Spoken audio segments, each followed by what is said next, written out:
নমস্কার, কেমন আছেন সবাই? আশা করি আপনারা সবাই ভালো আছেন, আমরাও ভালো আছি। আজকে আমি একটা রান্না করছি গাঠি কচু দিয়ে চিংড়ি মাছের তরকারি। খুব সাধারণ সিম্পল রান্না, জানি সবার বাড়িতেই হয়। এখন এই সময় খুব সুন্দর গাঠি কচু উঠেছে, তাই ভাবলাম এই রান্নাটা করি এবং আপনাদের সাথে রান্নাটা শেয়ারও করি।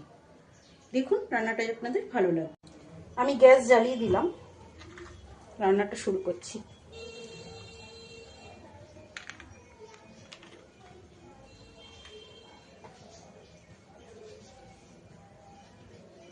আমি এবার একটু এর মধ্যে সর্ষের তেল দিয়ে দিচ্ছি, খুব অল্প দেবো, বেশি তেল না, খুব অল্প তেলেই রান্নাটা করব। আমার তেল গরম হয়ে গেছে, আমি এর মধ্যে এবার 5 ফোড়ন, শুকনো লঙ্কা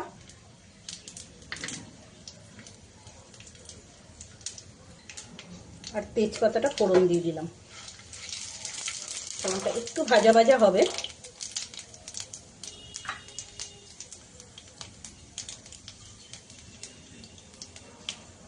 এবার আমি চিংড়ি মাছটা দিয়ে দেবো।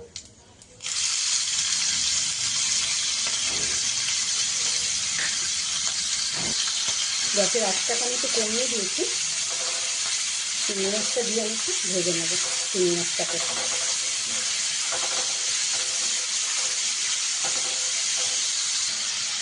আমার চিংড়ি মাছটা ভাজা হয়ে গেছে। এবার এই গাঠি কচুটা যে জল ঝরানো ছিল সেদ্ধ করে, এই গাঠি কচুটা দিয়ে দিলাম। গাঠি কচুটা শুধু নুন দিয়ে সেদ্ধ করে জল ঝরিয়ে নিয়েছি। এবার গাঠি কচুটা দিয়ে চিংড়ি মাছটা একসাথে ভাজবো। চিংড়ি মাছের গাঠি কচুটা ভাজা হয়ে গেছে। এবার আমি একটু সামান্য নারকেল কোড়া দেবো। নারকেল কোড়া দিয়ে এটাকে আবার একটু ভাজবো। এবার একটু নুন দিয়ে দেবো।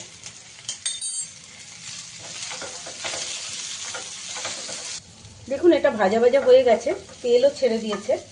এবার আমি এর মধ্যে ধনে, জিরে আর শুকনো লঙ্কা একসাথে আমি মিক্সিতে বেটে নিয়েছি। এবার এই মশলাটা দেবো।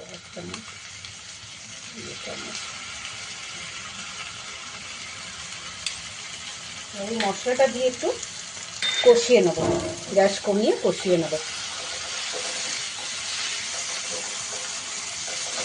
মশলাটা দিয়ে এবার গ্যাস কমিয়ে ভালো করে আমি একটু জল দেবো কষানোর সময়, একটু জল দিয়ে কষাবো।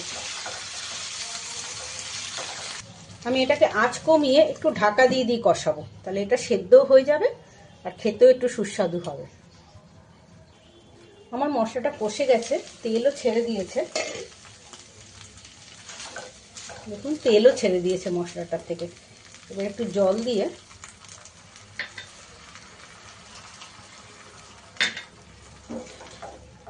তরকারিটা বেশি ঝোল ঝোল হবে না, একটু শুকনোই হবে, হালকা হালকা গ্রেভি হবে।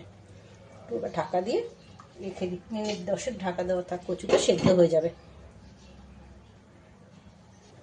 এবার আমি কয়েকটা দানা চিনি দিয়ে দেবো এর ঝোলেটার মধ্যে। ঝোলে কয়েকটা দানা চিনি দিয়ে দিলাম। আমি মিষ্টি খুব বেশি ইউজ করি না, একদম অল্প ইউজ করি, আপনারা চাইলে একটু বেশিও ইউজ করতে পারেন। আমি যে নারকোলটা দিয়েছি, নারকোলটাও কিন্তু অপশনাল, চাইলে দিতে পারেন, না চাইলে ওটা স্কিপও করতে পারেন, কোনো ব্যাপার না। আবার একটু ঢাকা দিয়ে রাখি। আমি এর মধ্যে একটু ধনেপাতা কুচি দিয়ে গ্যাসটাকে বন্ধ করে জাস্ট 5 মিনিট ঢাকা দিয়ে রাখবো। আমার গাঠি কচু দিয়ে চিংড়ি মাছের তরকারি রেডি।